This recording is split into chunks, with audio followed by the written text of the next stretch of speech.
Welcome to Issues of Contemporary Politics with Dr. Brovkin. Today, my dear subscribers, I'd like to discuss political crisis in France. What is going on? Let's look, as Ross Perot used to say, under the hood. What is happening, of course, is quite dramatic. We see pictures on the TV screens of young people smashing police. Police is throwing canisters with tear gas, and then there are some cars burning, and there's definitely kind of a upsurge in especially young people's popular protest. But that is only part of the picture. A much more important one is to understand the underlying causes. What is happening in France? And this is a long story, but it started just a few days ago when the French Parliament, Assemblée Nationale, voted no confidence to Prime Minister Bayrou. Prior to that, Bayrou made a very important announcement, which he called his speech, his article, his appeals were called the moment of truth.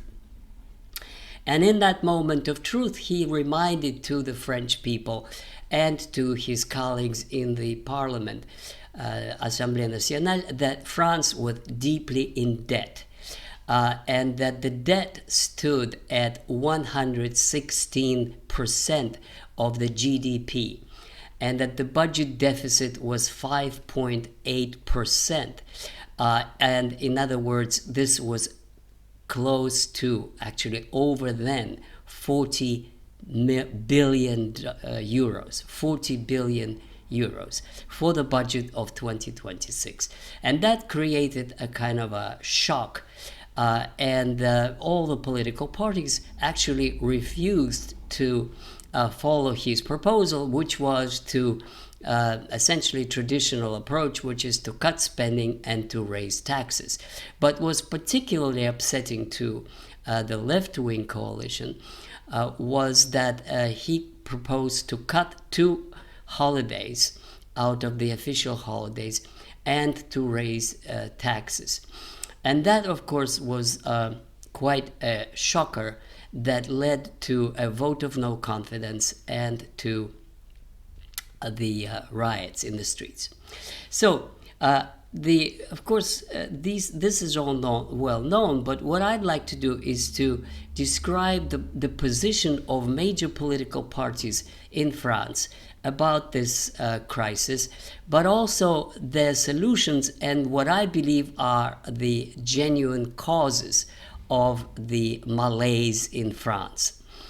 Now, the most obvious one is that France was not doing very well economically. Even though it's considered to be the second largest economy, it was trailing behind Germany for many years, and it was building up its debt for many years.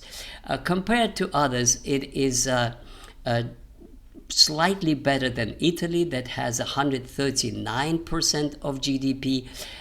It is also slightly better than Britain, that has enormous similar debt, public debt. And Germany, of course, is much better, of 60-something, 65% of the GDP debt. So the debt was a big issue, but what really inflated the passions of the political spectrum is that a lot of the debt was accumulated from the time of President Macron in power.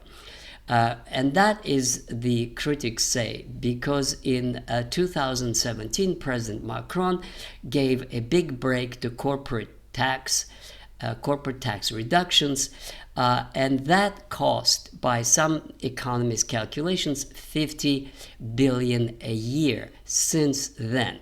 Now, obviously, the math is quite simple.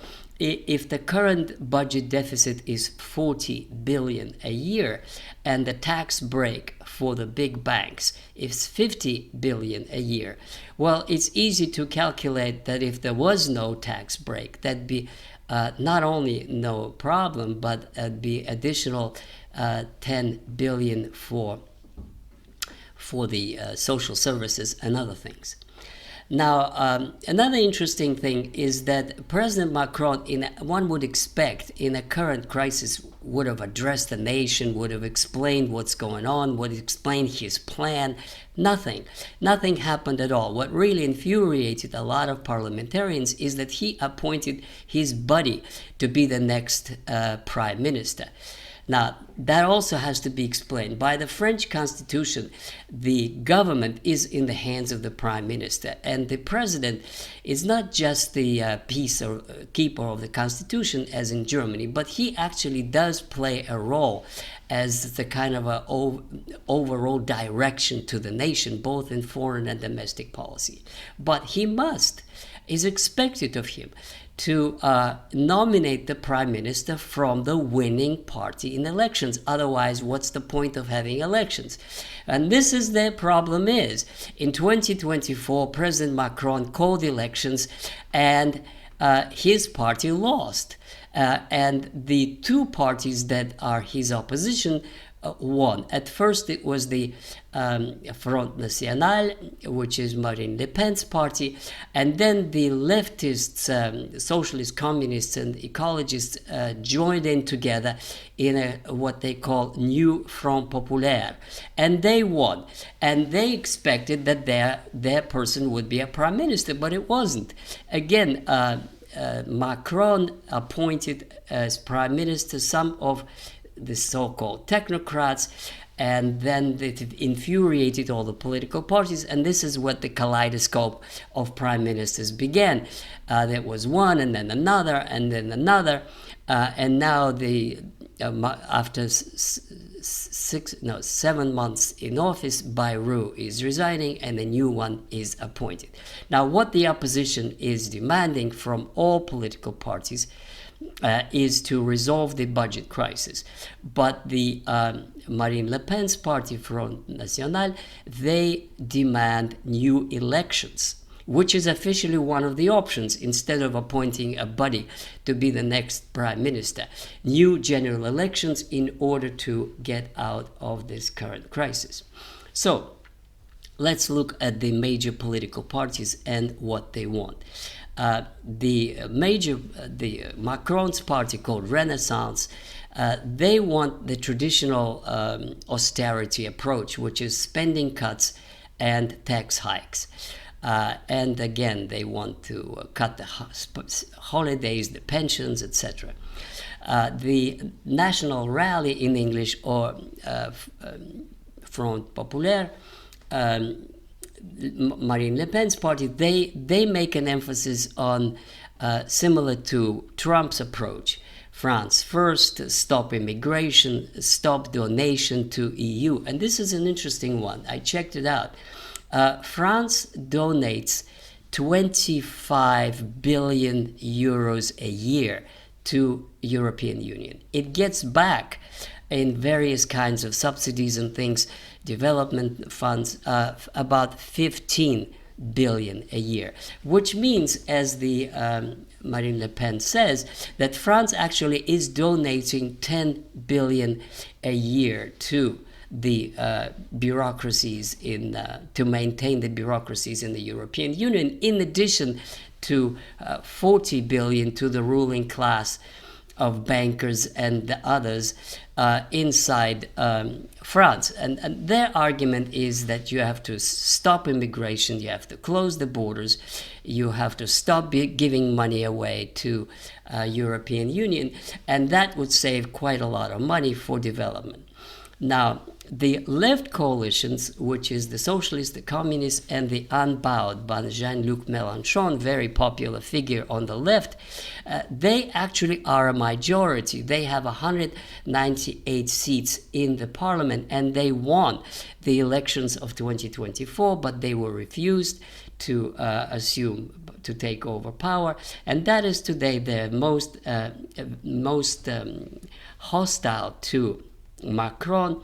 They call him a dictator. They say that he usurped political power, and they, of course, are totally opposed to any cuts in social services, and they are in favor of raising the taxes for the rich. And finally, there is a small Republican party, which is called in France Republican, but they are basically moderate right. They, most of the time, they support Macron's party, and they position themselves as responsible, as traditional, as de Gaullists, and they are also in favor of French businesses and stimulating economy through investment. This is, overall small kind of summing up of the political positions. Now, my, of course, view is, like many others observers, is that none of these parties actually address the core issues and the core challenges, or if you want, the core problems of French economy and society. The problem is that France has lost its edge in competitiveness a long time ago. Its automobile industry is nowhere close to being competitive to the German one, let alone the Chinese one.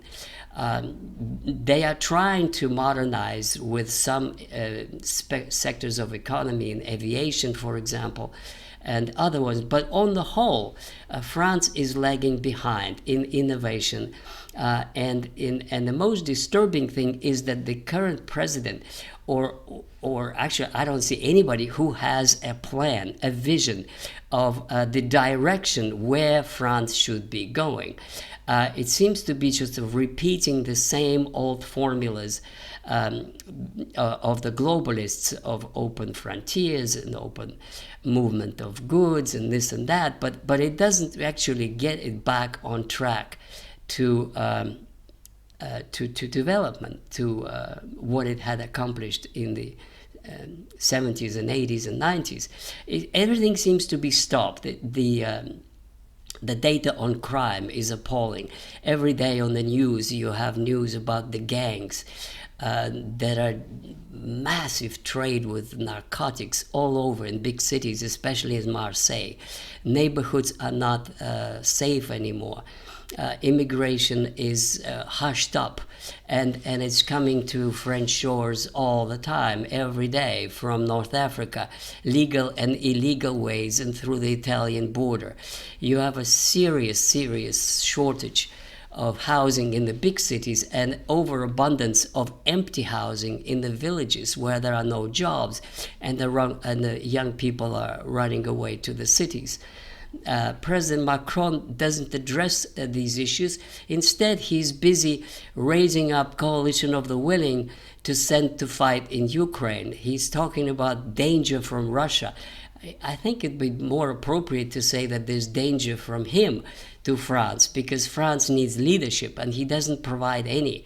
France needs solutions and he doesn't provide any. He's just appointing his friends one after another to be prime minister. It seems to me that his overall plan is to drag it out to 2017, when his presidential term ends, and then, having created a reputation of such an energetic fighter against the so-called Russian aggression, to wind up a cushy job somewhere in the European bureaucracy, maybe as the president of the European Commission. This is, I think, what he's busy with, building up his future after the French presidency ends, instead of addressing real burning issues of France. That's it for today, my dear friends. Please subscribe to my channel. I also encourage you to read my book, From Vladimir Lenin to Vladimir Putin. And if you're interested in my life, in the playlist Personal Narratives, I have 2 installments of my life from the youth in the Soviet Union to becoming a Harvard professor. Write your comments. See you next time. Bye.